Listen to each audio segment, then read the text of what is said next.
Welcome to class. This is Introduction to Political Ideas, and I'm Ken Hicks.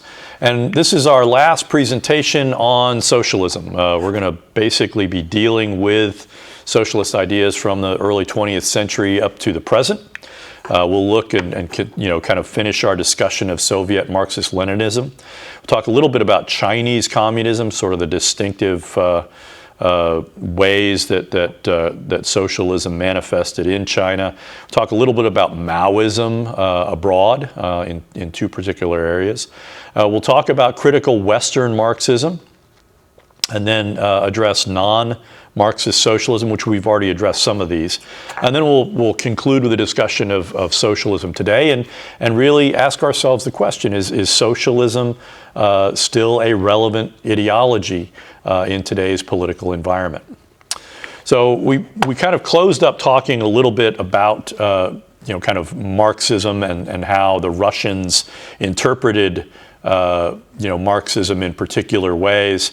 We're going to talk a little bit today. We're going to start our discussion with sort of how Marxism contributed to the overthrow of the Tsarist regime in Russia, and how the Russian Bolsheviks were able ultimately to recrudesce the Soviet Union over the top of what had previously been a Tsarist empire. And remember, empires have their own particular problems, one of them being you're effectively trying to compel different ethnic groups to kind of join together in this unamalgamated mass. And the Tsarist regime really kind of bequeathed to the Soviet Union many of the same kinds of ethnic tensions that had been pulling the Tsarist regime apart.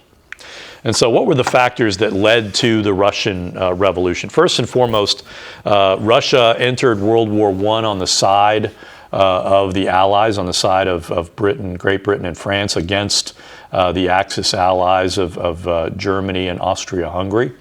The Red Army was completely unprepared. There had been a number of revolutions and kind of a lot of unrest within Russia, that much of which was located within the military.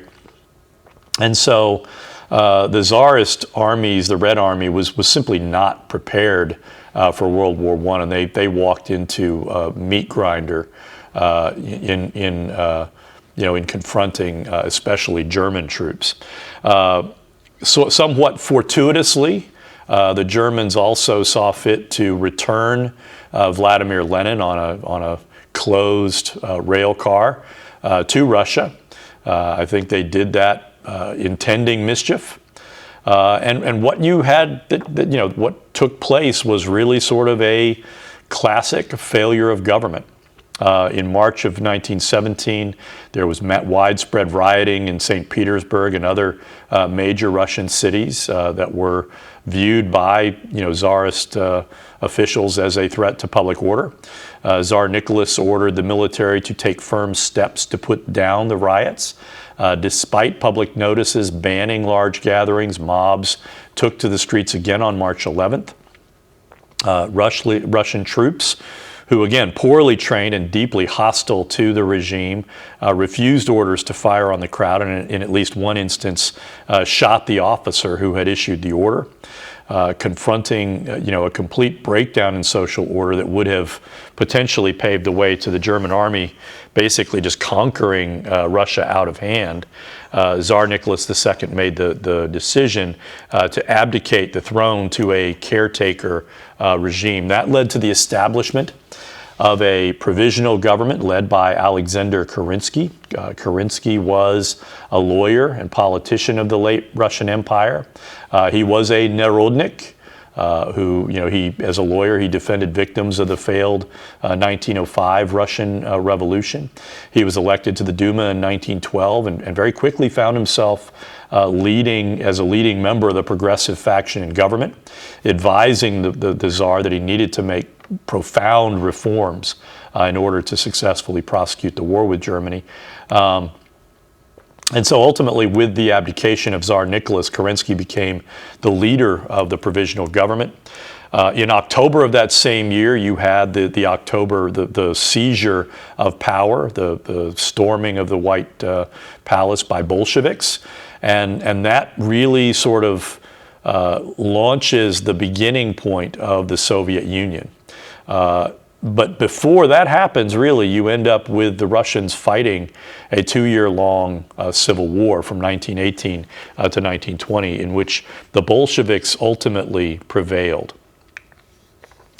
And so that brings us to the kind of the Lenin years.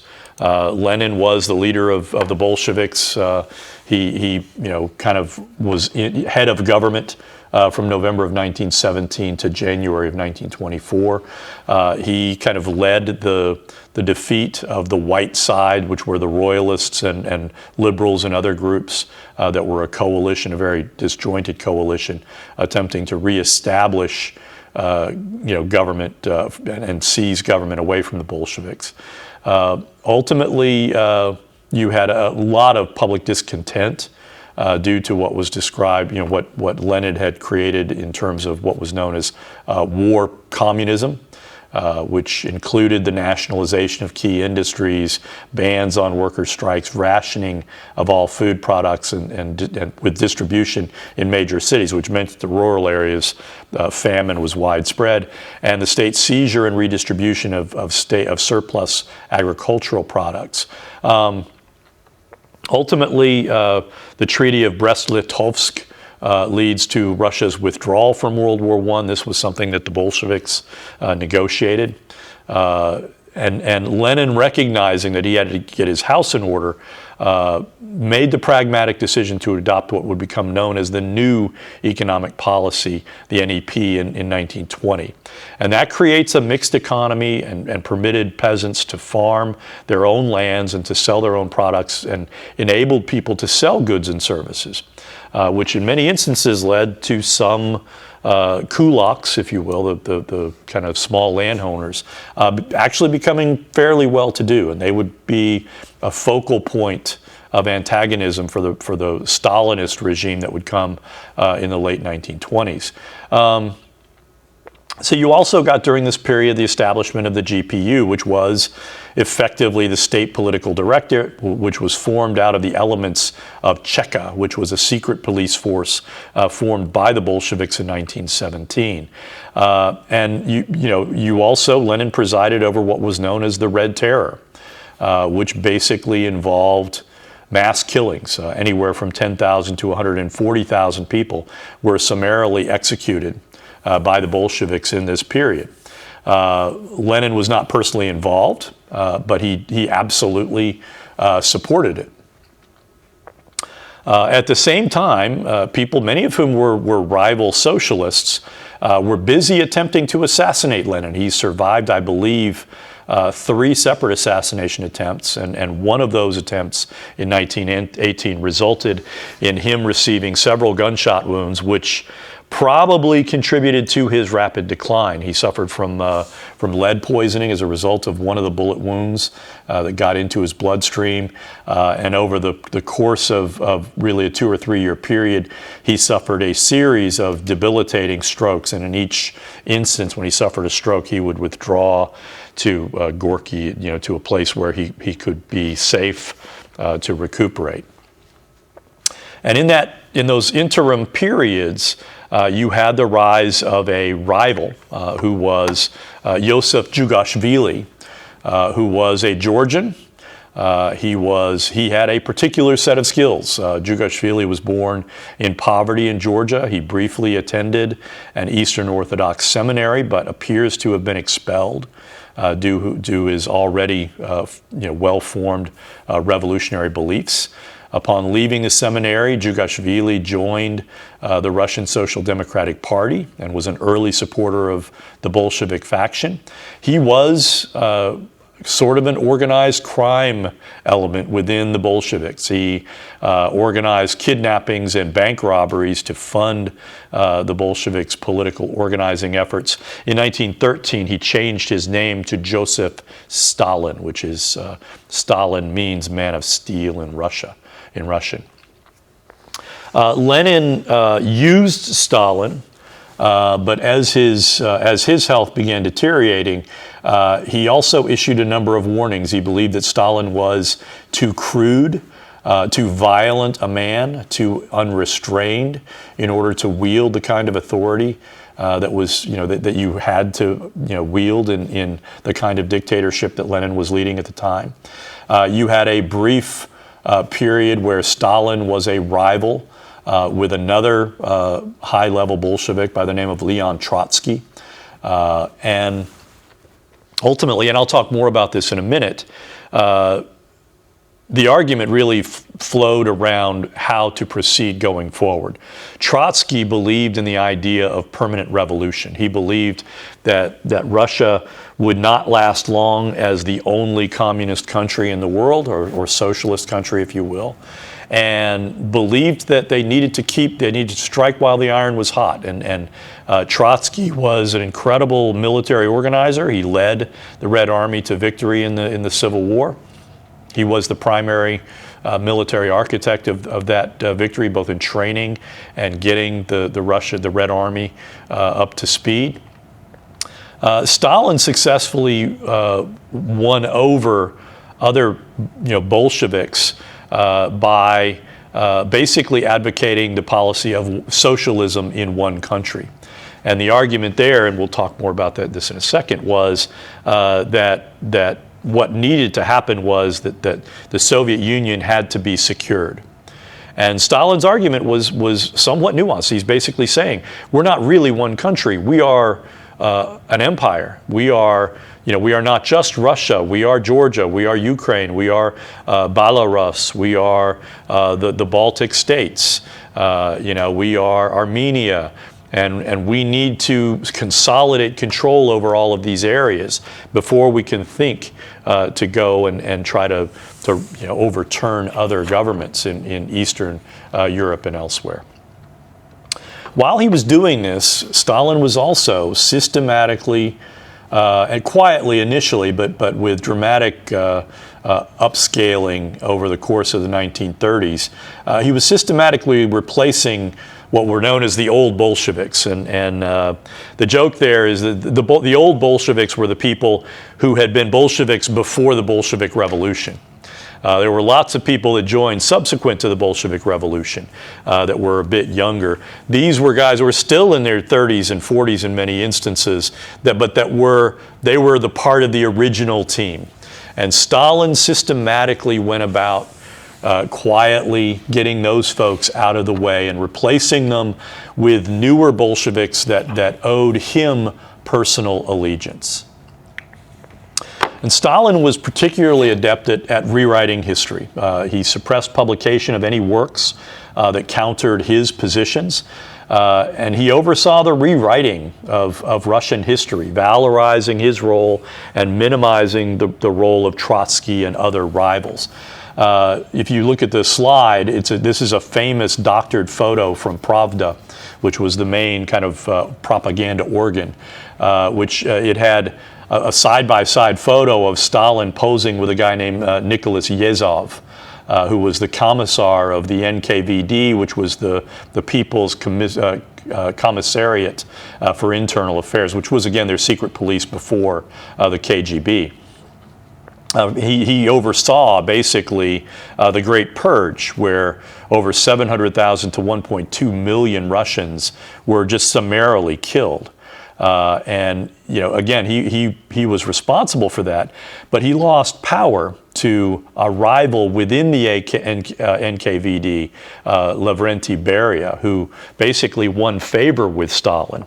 And who was viewed as a much more sophisticated actor and for Stalin, a more reliable actor, because Yezhov was viewed as a heavy drinker and was not liable to last long. Again, if you look at this picture, Stalin was only about 5'5". Yezhov was, by all accounts, under 5 feet tall, and yet he's ordering all these deaths. And so he was convicted in a secret trial, summarily shot following his conviction. And Stalin simply didn't want to be reminded that he had once had this guy, as sort of his right-hand man, and literally erased him from the photograph. And this is a famous photograph. They called it the Vanishing Commissar. And so that's around the time in the 1930s and 40s when people started looking at, they called it Kremlinology. You could tell who was in favor and who was out of favor whenever they did their annual big military parades, who was closest to Stalin at the, on the witness podium.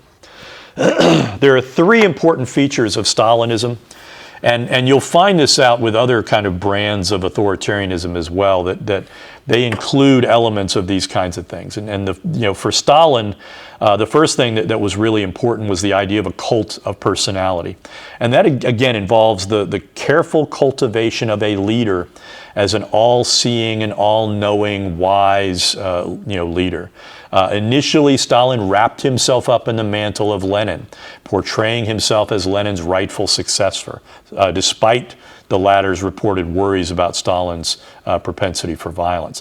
From 1929 forward, Stalin began using the power of the printing press to mass produce busts and posters with his likeness. Households believed that the safest way to keep the KGB out of their homes was to have a bust of Stalin, somewhere prominently displayed. Stalin took pains to link himself with the common people. If you look at this picture, this poster, this is a poster from this era. It's got Lenin in the background, and then it's got a group of soldiers, a little kid dressed as a little commissar, and I mean, this was really heavy-handed stuff. And so Stalin insisted on public displays of devotion of his underlings as one of the things they would constantly be printing in Pravda. Is this so-and-so commissar, heaps praise on, on the party, on Secretary Stalin, because that was his position of power. He was the party secretary of the Politburo. And so, again, he was modifying Lenin in the need for a vanguard party. Stalin was arguing that the vanguard itself is infected with false consciousness and bad ideas, with Trotskyism and other kinds of rival ideologies. And so the party itself, the vanguard that, if you recall, we were talking about Lenin and vanguardism, the vanguard party itself requires a single omniscient leader who is ideologically pure and who can impose his ideological vision on the party. And this became the justification for subsequent purges of the Bolshevik and ultimately of the Communist Party. Another feature of Stalinism is dialectical materialism. This is a concept that Marx himself never deployed. The phrase, it was very common around Stalin, there are no accidents around here. Everything is happening according to a plan. Is adapting really Engels' very crude materialism to justify every outcome. And so dialectics was used by Stalin to reconcile some of the most blatant logical contradictions which he would periodically throw out. So, if Stalin was confronted with an incommensurable claim to support the withering away of the state and the strengthening of the dictatorship of the proletariat, Stalin would write, "Is this contradictory? Yes, it is contradictory, but this contradiction is bound up with life and fully reflects Marx's dialectics." This is a good example of what today we would call word salad, right? Where you unfortunately see quite frequently when a politician finds themselves compelled to support a position that blatantly violates long-standing principle that they had previously bound themselves to. And this was Stalin. It was his get out of jail, free card. Something's going on that looks like it violates key tenets of Marxism. Oh, dialectical materialism. And the last feature is this idea of Stalinism in one country. And that, again, was this argument that you need to establish and consolidate socialism in one country before it can be exported. The Soviet Union needs to marshal its military strength. And again, this contrasts significantly with Trotsky's idea of a permanent revolution. It was initially simply an expedient for Stalin to accentuate his differences with Leon Trotsky. But even after that, Stalin was circumspect in his attempts to foment revolutions in other countries. And so if you look at this slide, this is Lev Davidovich Bronstein, who took on the name of Leon Trotsky in 1902. He was a Jewish Ukrainian who was originally a Menshevik, and that's very important because he was not widely trusted by those old Bolsheviks. But he migrated to the Bolshevik faction following the 1905 revolution. He became the Commissar for Foreign Affairs and negotiated the Treaty of Brest-Litovsk in 1918. So he was the guy that got Russia out of the war. Trotsky became the head of the Red Army and led the Bolshevik military over the course of the Russian Civil War. He had tremendous organizational skills, and he was personally ruthless. And that made really significant contributions to the Bolsheviks' victory in the Civil War. And he was respected by Lenin, though not liked. Ultimately, they formed a good, solid working relationship. But the problem was that despite Trotsky's talent and his intelligence, he simply was no good at politics. He did not do the backslapping and the politicking necessary within the Bolshevik Party. And so he was subsequently outmaneuvered by Stalin, who had been named as part of a troika following Lenin's last great stroke, with two other old Bolsheviks, Grigory Zinoviev and Lev Kamenev. Both of them were old Bolsheviks. Neither one of them trusted Trotsky. Trotsky pretty much saw the writing on the wall. In 1929, he was internally exiled, and then he subsequently left the Soviet Union for Turkey. He then fled to France, where he recognized that he was in danger because there were lots of Russian kind of Bolshevik-friendly communists in Paris. He fled to Norway, where the Norwegian leader Trygve Lie effectively kept him in kind of a house arrest situation. And so finally in 1937, he fled to Mexico. And he stayed in Mexico until, he was there for 3 years, until Stalin found him and sent Russian agents, and they subsequently assassinated him, effectively stabbing him with an ice pick repeatedly until he was dead. So let's talk a little bit about Trotskyism, because Trotskyism becomes a relatively attractive ideology in a lot of global South countries. And he's basically advocating this idea of permanent revolution. And so Trotsky, writes these, and one of the things that you can tell with Trotsky is he's not a great writer per se. He's not an easy writer to read. He likes to make lists of postulates and things like that. And so he has 14 basic postulates, and many of them align with Lenin's theory of revolutionary Marxism and vanguardism. And it shouldn't be surprising, because this was Trotsky's way of kind of trying to differentiate himself from Stalin. He was basically saying, I am the more reliable interpreter of Lenin than is Stalin.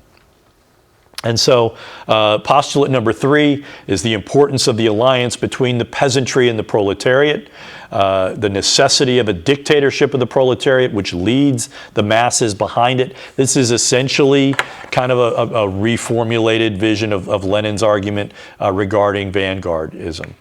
Postulate number 6, the need for a vanguard party to overcome bourgeois liberal sentiments. Number 8, the dictatorship of the proletariat is only the beginning of the permanent revolutionary process. Number 10, he is rejecting Stalin's socialism in one country, which Trotsky, again, viewed the Soviet successes in seizing the Russian Empire and winning the Civil War as essentially ephemeral. He believed that unless socialists continued to strike while the iron was hot, that it was highly likely that they would be isolated by capitalist societies, and that they would. And again, what he's basically foreshadowing is the American foreign policy of much of the 20th century, which is containment. The argument that, that a country like the United States would be in a position to ring the Soviet Union in with an alliance, a set of interlocking alliances that would prevent the Soviet Union from expanding the number of communist countries. And so following, again, you have Stalin for a period of time. Stalin dies in 1953. You have a period with Khrushchev, where Khrushchev is the number one guy. Khrushchev attempts to some extent to reform Stalinism. Ultimately, he fails in 1956. He is replaced by a group that is led by Leonid Brezhnev, and ultimately Brezhnev takes over. But with Brezhnev's death, you begin to see a fairly steady decline of the Soviet Union. And ultimately, again, in 1989, you get basically the collapse. You had Mikhail Gorbachev attempt to do within communism what FDR had done within liberalism with the New Deal. He attempted perestroika and izvestia, which was basically new thinking and openness, glasnost. But it failed because the system had become corrupt. And the main problem was that economically, centralized planning of a command economy simply proved to be unworkable. And so today you still have a Russian Communist Party, the CPRF, but it is effectively, it is a shadow of its former self. It persists as a minor party. It has been a periodic critic of the administrations, first of Boris Yeltsin and then of Vladimir Putin. As Putinism has taken hold in Russia, and as Russia has become a more and more authoritarian state, the CPRF's relevance has continued to decline, and it's indicative of the fact that the CPRF's leader, Gennady Zyuganov, has consistently run for president against Putin, has never gotten more than about 15 to 17% of the vote, and even more importantly, Putin never has thought he was a big enough threat to kill him. Okay, that's always the crucible in Russian politics today. If you're viewed as a threat, you'll be arrested and you'll be killed. You'll be thrown out of an 8-story building. You'll be poisoned. You'll be, arrested on some trumped-up charges, and you'll die in the gulag somewhere. That's what has happened to every political leader, every dissident within Russia that Vladimir Putin has said, you know what, that guy may be a threat to me. So let's move on and talk a little bit about Chinese communism, because again, the People's Republic of China is really the last global power whose ruling party continues to describe itself as communist and who continues to have sort of the traditional doctrinaire Marxist-Leninist kind of system of government, where you have a formal apparatus of government and then you have a parallel sort of party organization where the real power lies. If you look at this slide, this is a picture of Mao Zedong, who lived from 1893 to 1976. He rose to leadership within the Chinese Communist Party in 1935 during what was known as the Long March, which was an 8,000-mile trek that the Chinese Red Army and the Chinese Communist Party were compelled to take following their defeat in southeast China against the nationalist Kuomintang armies. Mao would rebuild the Red Army and ultimately in a civil war drive the Kuomintang to the island of Formosa, which is now Taiwan. He would ultimately rule the Chinese, Communist China from 1943, really 1949, until his death in 1976. And over the course of his rule would engage in a series of mass purges that would result in tens of millions of deaths. Again, very similar to Stalin in that regard in terms of establishing sort of a totalitarian system of government where, he really wanted to control minute aspect of people's lives. So let's briefly, I mean, obviously, you're never going to learn everything that you need to know about China and the history of China in one setting. But one important thing to understand about Chinese culture is the power of Confucianism, which is a sort of combination of ethics and religion and other types of things. Basically, that was a formative influence on Chinese culture, and the emphasis on family, on sort of a paternalist understanding of the family, and on the loyalty to the state. Chinese nationalism largely resulted from a combination of European, American, and Japanese colonialism in the 19th century that really began with England, kind of compelling China to cede to it Hong Kong and a couple of other really important port towns for trade, and Britain was basically bringing in opium from India and selling it to the Chinese. That sparked what were known as the Opium Wars in the 1840s, where again the British murdered lots and lots of people, lots and lots of Chinese, basically to compel them to buy opium from them. Other European countries set up similar enclaves along the coasts. The United States did the same. Japan engaged, basically they took over parts of Manchuria and renamed it Manchukuo. In the late 19th century, Japan controlled the Korean peninsula during this period.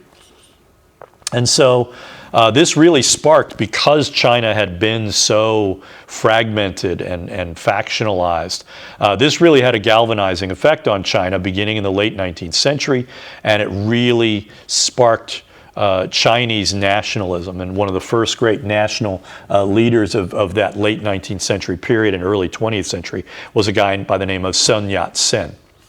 And so when Sun Yat-sen passed away in the 1920s, you had a burgeoning rivalry between Chiang Kai-shek, who was the leader of the nationalist forces and the Kuomintang, and the Chinese Communist Party, who had been sort of on the same side for a period of time. That came to an end in the 1920s, where the Kuomintang basically ambushed the Chinese Communists and basically defeated them, fairly routed them, if you want to know, and compelled this long march into Sichuan province, which is in northwestern China, to rebuild and refit.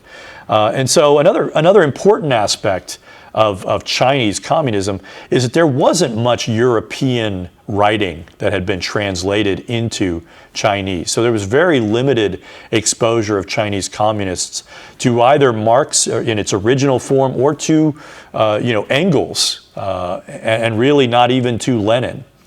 But it's important to keep in mind there were more Chinese folks who could read Russian than could read German or English. And so ultimately, the brand of Marxism that gets into China, where Chinese communists are able to read it, is really more Leninism than it is anything else. And so Maoism is, again, a particularly distilled version of Marxism. And again, it is reflective of the challenges confronting, both Russians and Chinese, people who wanted to overthrow the political order, in that they had enormous, large, backward peasant classes that Marx would have looked at and said, well, you can't do anything with these folks. They're ignorant, they're backward, they're dispersed all over the place. They live in these tiny little villages, they're backwater, they're relentlessly parochial. Mao looked at that situation and said, I can work with it. I can do something with this. And so he believed that the Chinese peasants, who were the overwhelming majority of the population, and who were the poorest and most oppressed majority, that they were the ones that were able to, they could be a revolutionary force. Okay? And Mao placed an enormous faith in the practical wisdom of the Chinese peasant. And he often used very earthy phrases. We talked about the dogma of Western intellectuals. He said, he would say, your dogma is no better than excrement. And he said, in fact, it's not even as useful as excrement, because we can use excrement to fertilize the fields, which was something that the peasants, the Chinese peasants routinely used.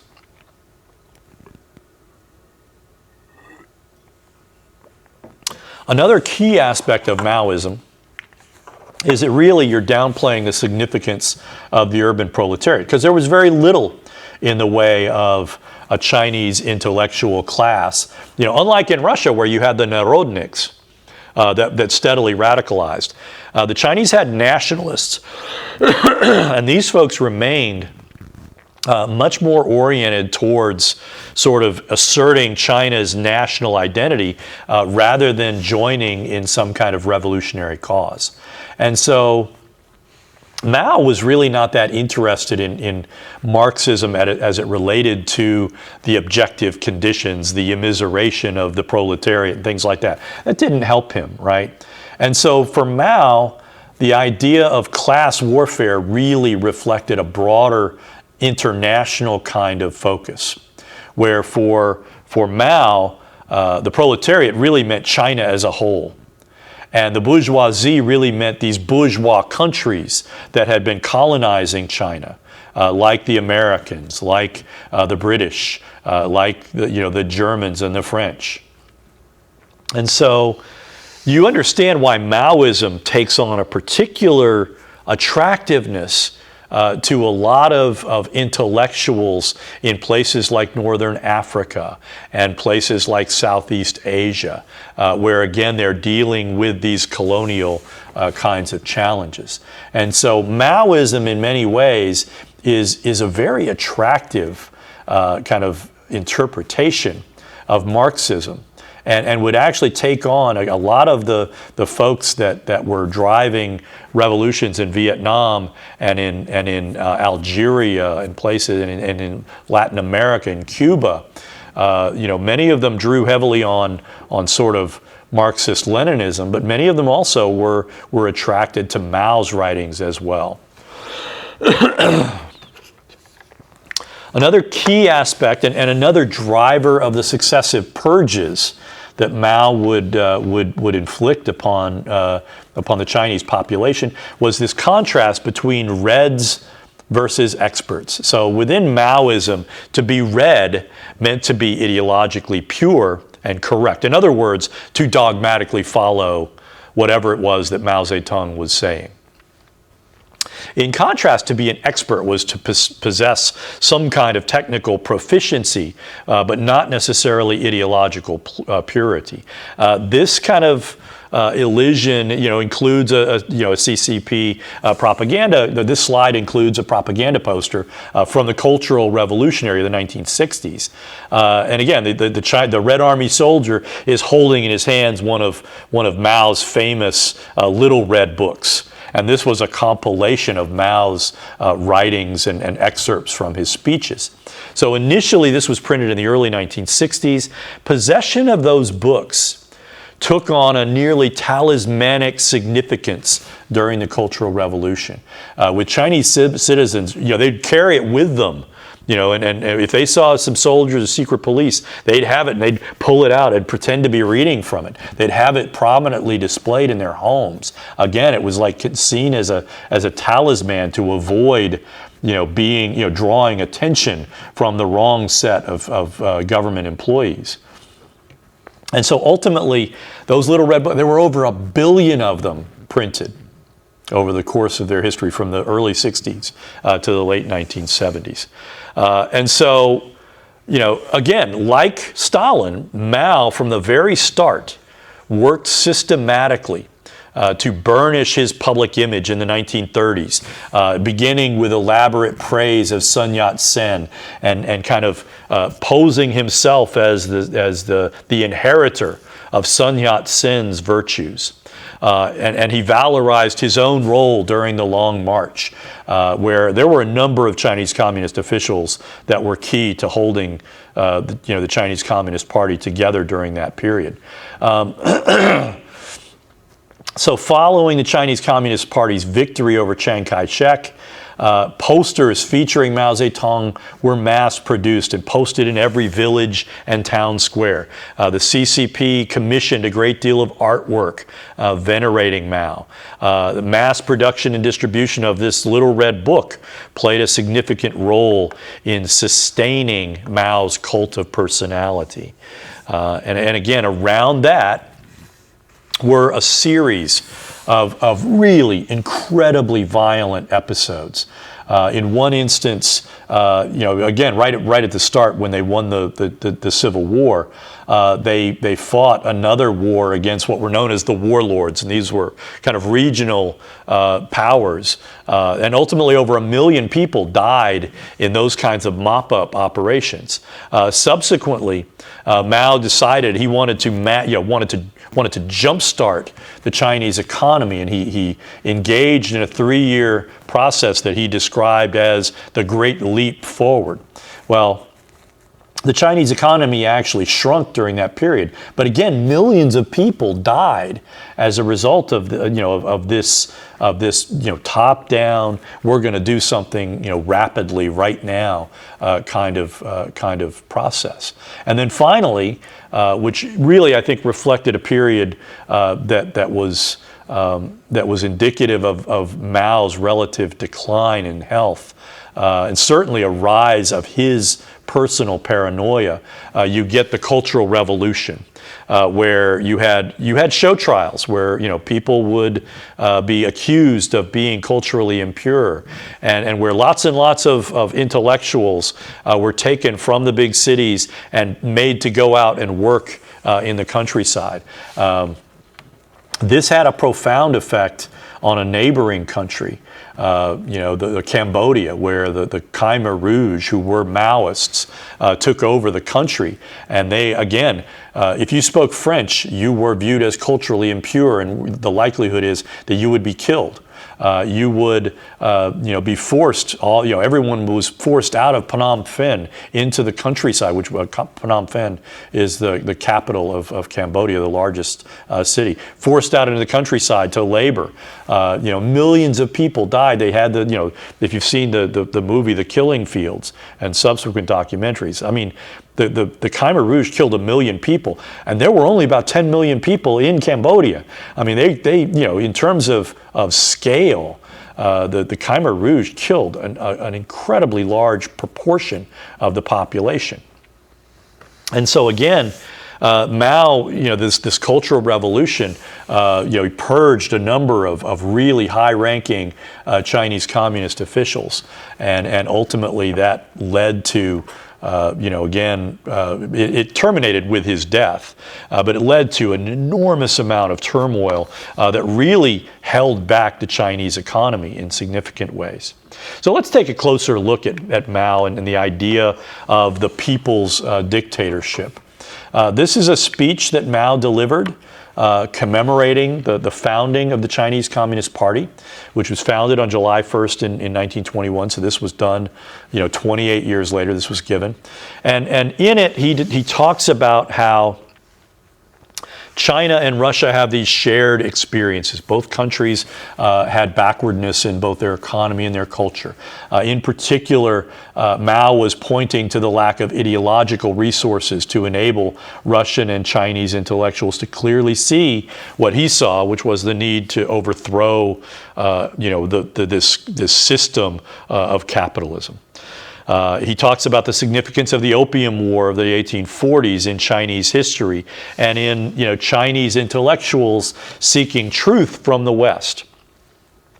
He talked about going to school and confronting, the old learning versus the new learning, which was a paradox to him, because for Mao, the old learning represented Confucianism and Chinese feudal culture, which was innately conservative, versus Western bourgeois capitalism, which he also viewed as innately oppressive and conservative. So some Chinese intellectuals began looking to Japan and saying, well, they have successfully modernized. We should maybe follow their, lead.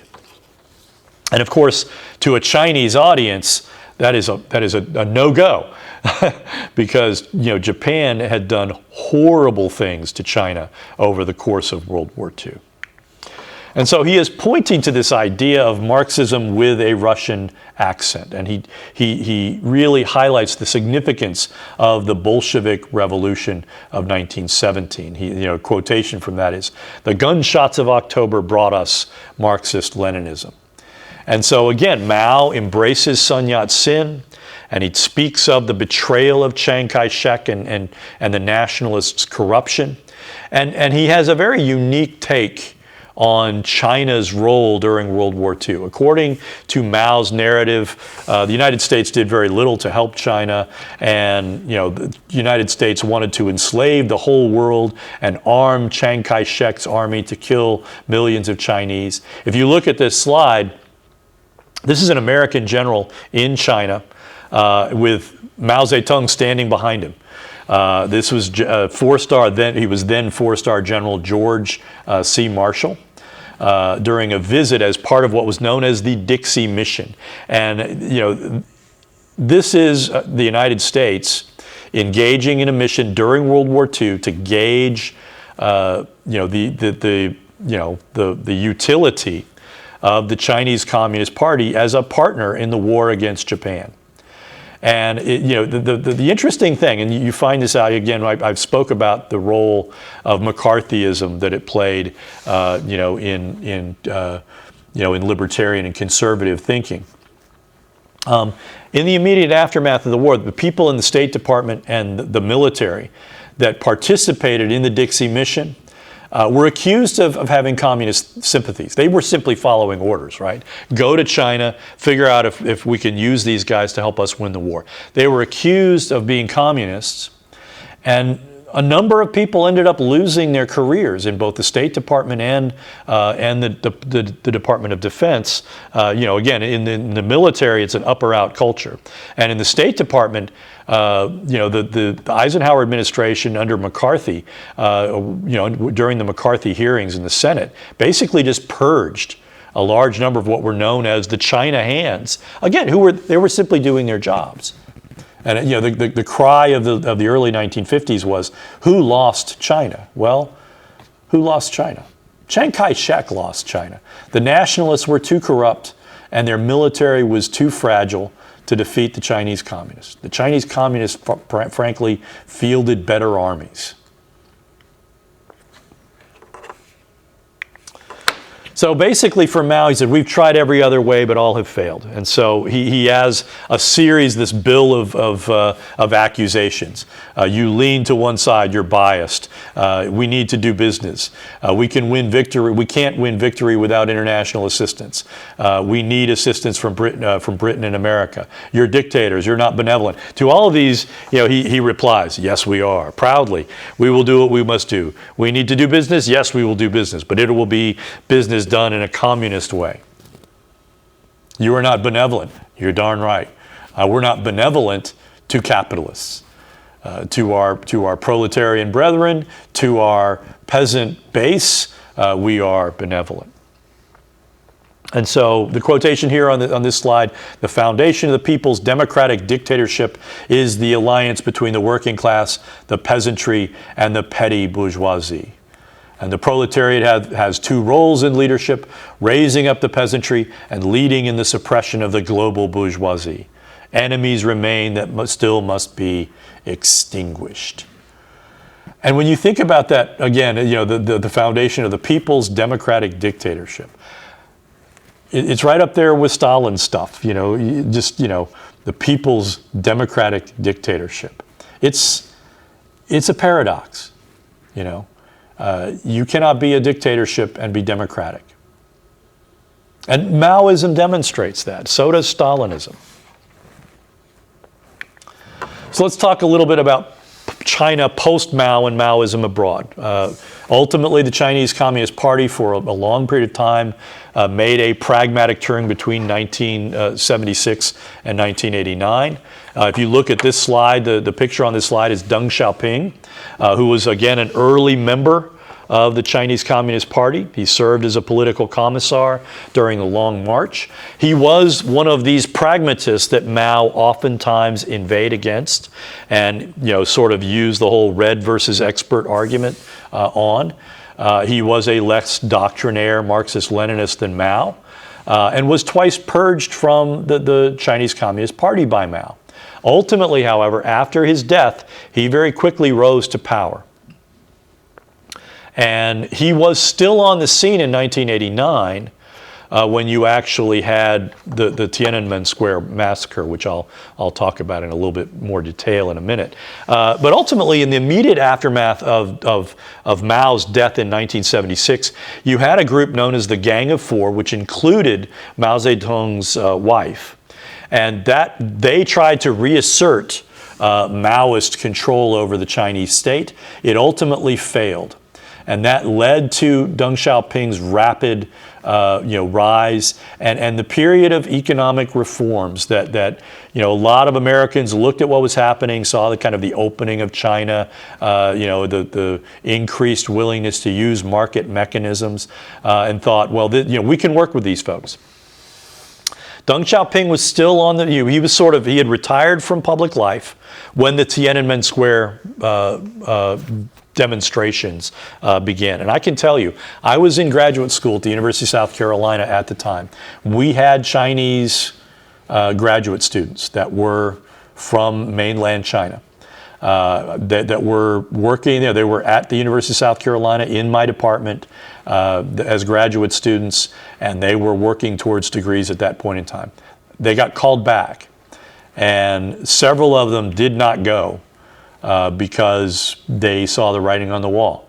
And when and again, what began as a protest movement, what they wanted was political reforms. And the Chinese Communist Party, led by, I can't remember, Jiang Zemin at the time, they went to Deng Xiaoping and said, what do we do? And Deng Xiaoping said, you suppress it. You use the military.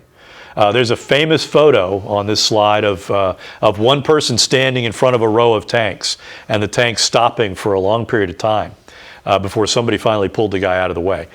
What happened after those tanks were stopped for that brief period of time and that beautiful symbolic movement? Those tanks rolled through the neighborhoods outside of Tiananmen Square, which were working class neighborhoods where many of those folks had kids that were part of that democracy movement. And they just massacred people. They were mass arrests. They killed thousands of democracy protesters. And so, that kind of was a dash of cold water to a lot of people who thought that you would see over time China move from being an authoritarian state to becoming a more open and allowing more elements of democracy. And so what you have had really from 1989 forward is a sort of deal that the Chinese Communist Party has offered to the people of China. And that is, in simple terms, the CCP will allow a certain amount of economic liberalization. We will do what we have to do. I'm speaking sort of as the Chinese Communist Party. I do not in any way affiliate myself with them. They would say to the Chinese people, we'll allow market mechanisms. We will do what we can to stimulate the economy. We will give you economic growth. We will give you middle-class lives. You stay out of politics. And going back to my earlier presentation on Silicon Valley has played an instrumental role in the construction of the largest surveillance state in the world in communist China. And so now you have a leader in Xi Jinping who has now been designated as president for life by the Politburo of the Chinese Communist Party. And the question is now, is Xi Jinping Mao Zedong 2.0? That's a good question. You got to ask yourself. Maoism, as I said, was a very attractive, ideological position for a lot of people in the global South. And so you have, for example, in Peru, a particular group of people that they adopted the name of Sendero Luminoso, which was the shining path. They emerged in the 1970s. Pictured on this slide is Manuel Guzman, who was the founder of Sendero Luminoso. He was a philosophy professor at a public university in Peru. He converted to Marxist-Leninism in the early 1960s, and in 1965 he traveled to China to attend what was known as cadre training. And he began recruiting converts to the Peruvian Communist Party, which was originally split over Maoist and Soviet loyalties. Eventually, the Maoist side became Sendero Luminoso and worked a lot of mischief in Peruvian politics for decades. Guzman ultimately died in prison, and Peru was ultimately successful in basically using law enforcement tactics to sweep up Sendero Luminoso members. Another important Maoist group are the Naxalites in eastern India. This was the result of, again, a split within the Communist Party in the 1960s, again between Soviet and Communist Party, Soviet and Maoist elements. And if you don't know anything about India, upon independence from Great Britain, formally what they said was, we're going to be non-aligned. But the reality was they needed outside help to try and stimulate their economy. And so from the 1950s into the 80s, India was economically aligned with the Soviet Union. Now you would ask, why didn't they reach out to China? The reason for that is that India and China have a long-standing set of border disputes that have been bitterly contested for centuries, and so, well, certainly decades. And so it's harder for the Indian government to say, we will work with China. In fact, India has consistently viewed its foreign policy aims as being in conflict with that of communist China. And so this one particular guy, a Bengali, Charu Majumdar, advocated basically Maoism as a pathway to communism in India. And they have waged these low-level conflicts within these regions. If you again look on the slide, the darker the color, the more intense the conflict, really since the 1970s. Now, in the 2000s, and certainly over the last decade, the administration of Narendra Modi has been very successful in basically reducing the Naxalite presence and their recruitment operations and their ability to operate. And again, part of the reason for that is the Naxalites, as Maoists, are associated with China, and anti-Chinese sentiment among Indian, especially among Hindu Indians, has been running particularly hot over the last decade or so.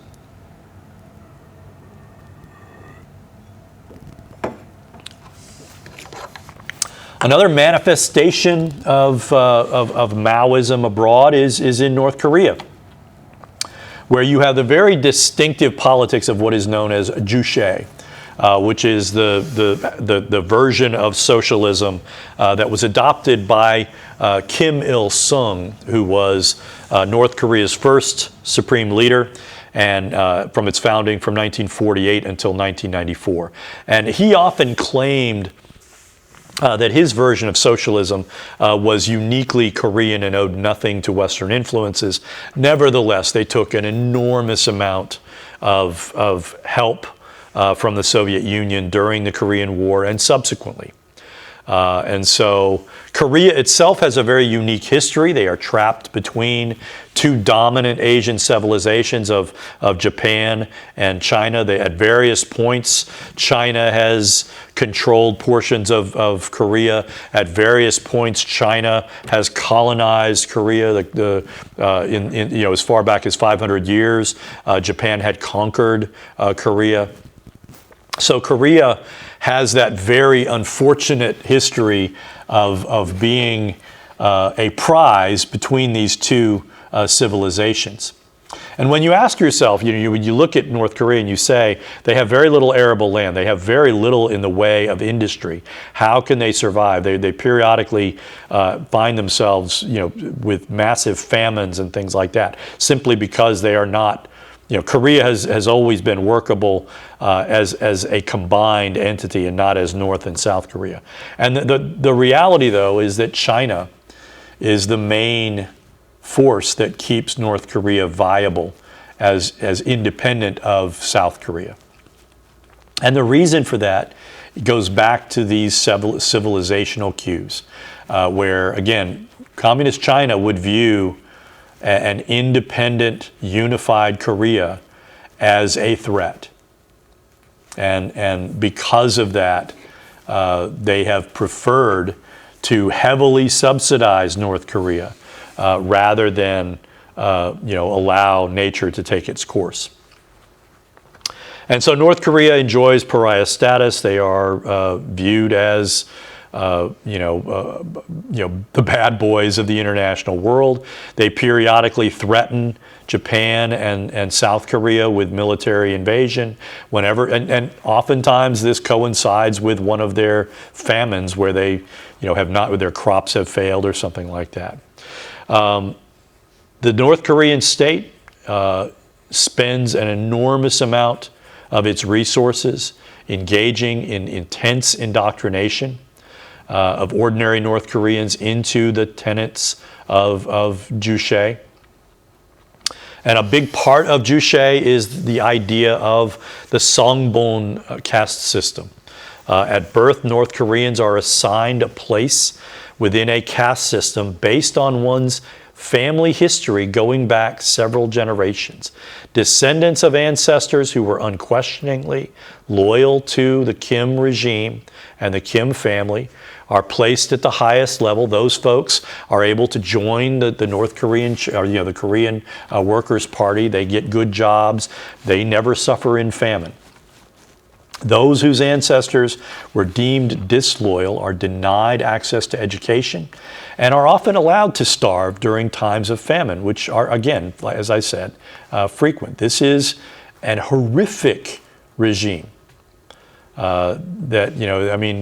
this is, it's not even, how can you say it's a North Korean person's fault because your grandfather chose not to be part of the Korean Workers' Party and to swear loyalty to Kim Il-sung.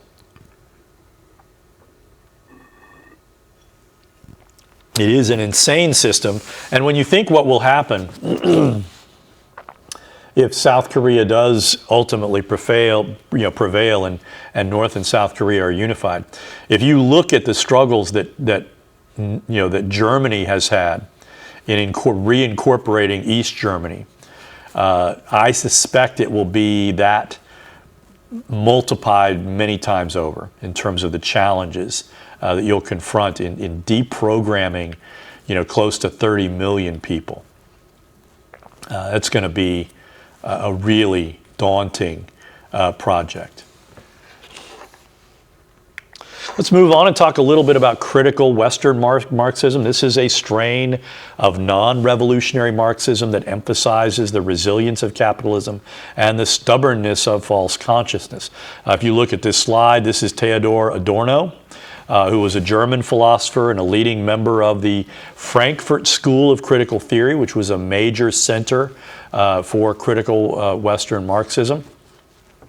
Adorno, as a Marxist, fled Germany following the Nazi takeover, spent a considerable amount of time in the United States with several colleagues. He's most famous for his sustained study of fascist propaganda, which resulted in the publication of a book known as The Authoritarian Personality. It's considered a masterpiece of scholarship of that era.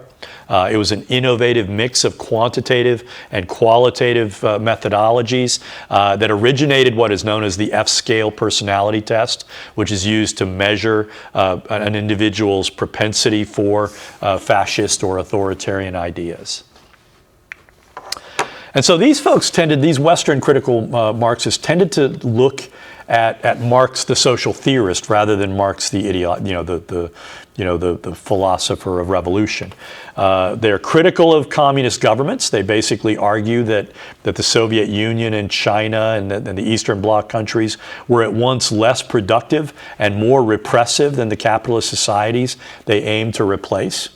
But they continue to find utility in Marx's analysis. And so following people like Antonio Gramsci, who I mentioned in my previous presentation, and another a Hungarian socialist by the name of György Lukács, they argue that Marx overemphasized material conditions and underestimated the power of false consciousness. And so they called for an emancipatory critique of the subconscious conditioning that takes place. And so if you look at this slide, this is Herbert Marcuse, who was another member of the Frankfurt School, he wrote a book in 1964 called One-Dimensional Man, which basically argued that consumerism acted as a form of social control, which led to the loss of humanity in this constant, welter of acquiring and discarding stuff.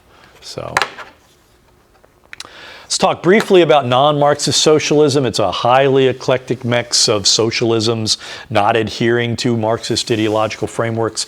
If you look at this slide, this is William Godwin, who is really sort of the primogenitor of anarchism.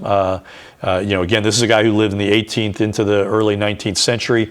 He was an English journalist and philosopher who was the first European to self-identify as an anarchist. He was the husband of Mary Wollstonecraft and therefore the father of Mary Shelley. He wrote a book called Enquiry Concerning Political Justice in 1793. That was, again, the first published attempt to say, here's what an anarchist society would look like. You have the anarcho-communists, which I mentioned a lot, kind of sort of as an analog in my discussion of Marxism. These were Marx's principal European rivals, people like Pierre Joseph Proudhon and the Russian anarchist Mikhail Bakunin. These folks attracted large followings in Southern Europe, particularly in Spain, France, and Italy. Some anarcho-communists were strongly committed pacifists. Pictured on this slide is Leo Tolstoy, who's again, wrote War and Peace, which is considered a classic of world journalism or world literature. He was a strong Christian, consistently believed that violence was always wrong. Some of these folks were revolutionaries to the left of Marx. People like Mikhail Bakunin, who I mentioned earlier, again, offered trenchant criticisms of Marx as basically saying what he is arguing will result in authoritarianism. And I think that Bakunin was right. I simply don't think that Bakunin's view in anarchy that is frankly workable. There are a large number of Christian socialists in the world. There are passages in both the Old and New Testaments that have socialist implications. The Old Testament, for example, advises that you shall be rewarded if you cast your bread upon the water, which is often interpreted as an invocation to share one's wealth. That's in Ecclesiastes 11:1. Leviticus commands that all debts should be forgiven every 50 years, Leviticus 15:9. And also that money should not be lent at interest. The New Testament offers similarly progressive messages. Jesus argued that spiritual rewards are more important than material ones, and he admonished all Christians to love one another. In the Sermon on the Mount, Jesus declared that it was easier for a camel to pass through the eye of a needle than for a rich man to enter the kingdom of heaven. And so again, likewise in Matthew 25:35-40, whatever you did for the least of these, my brothers, so you have done to me. Christian socialism is particularly strong in several countries. The guy, Tony Blair, that ran basically or controlled the Labor Party in the 1990s and early 2000s, was very much of a Christian socialist. American socialism, for a variety of reasons, has been relatively infertile ground. Edward Bellamy's Looking Backward with basically a kind of a time-traveling science fiction novel. It was very popular. You had Bellamy clubs. William Graham Sumner, the libertarian sociologist I talked about in my discussion of liberalism, he hated Edward Bellamy. They had a big beef back in the 19th century. And so why is socialism a dirty word in America? Because we have a strongly individualistic, liberal political culture. And we don't like to think of ourselves in terms of membership in class. Nevertheless, socialism has a role and has played a role in American politics. The contrast between the ideals of American, working and striving versus the realities of poverty have often been pointed to. One of the classic examples of this is Michael Harrington's *The Other America*, which was published in 1962. America's wealth and opportunities have always been unevenly distributed, and so that the argument of some some American social democrats is that a just society would not permit hunger, poverty, lack of health care, to hide behind the facade of meritocracy. So, socialism today. What does socialism mean as an ideology? Is this an end of an idea? The collapse of the Soviet Union, the eastward expansion of NATO, the movements toward market socialism in many formerly socialist or communist countries, raises the question: Can markets work in a closed authoritarian system? Fewer and fewer people find the idea of a command economy, where the government runs key sectors of the economy, as being viable. And so you have declining attraction for communism in many countries of the global South. If you look here very, very quickly at this slide, it kind of shows you that in a lot of instances, central control versus local control is a contested issue within socialism. The challenge is that ideas don't die. Specific manifestations of ideologies may be thoroughly discredited, but globalization, the Great Recession, and COVID-19 have had the effect of reviving interest in socialism in many parts of the world. Famous economist Nouriel Roubini has basically said, capitalism can destroy itself if it allows resources to be distributed and concentrated upward to too great a degree.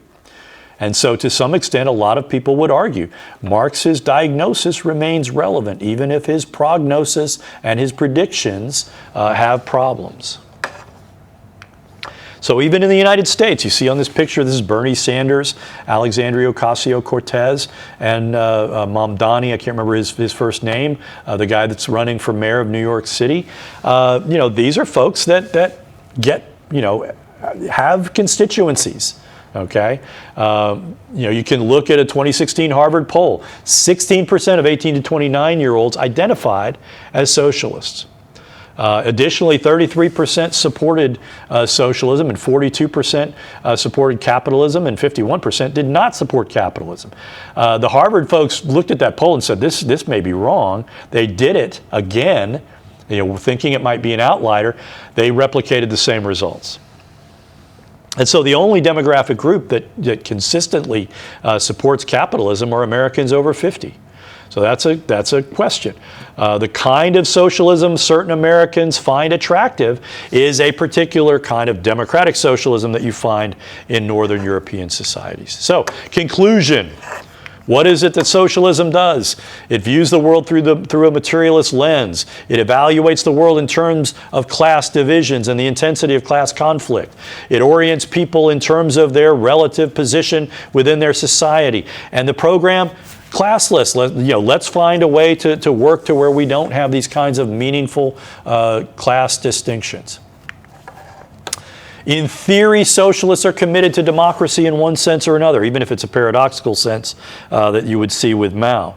However, many socialist leaders have deployed concepts like vanguardism to justify at least periods of authoritarianism.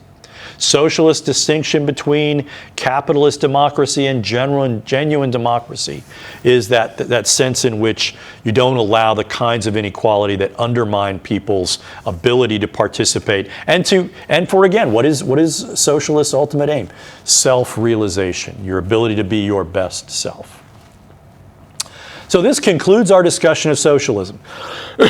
When we come back, we're going to take up another ideology that is decidedly anti-liberal and anti-democratic, and that would be fascism. And the real question is going to be, is fascism making a comeback?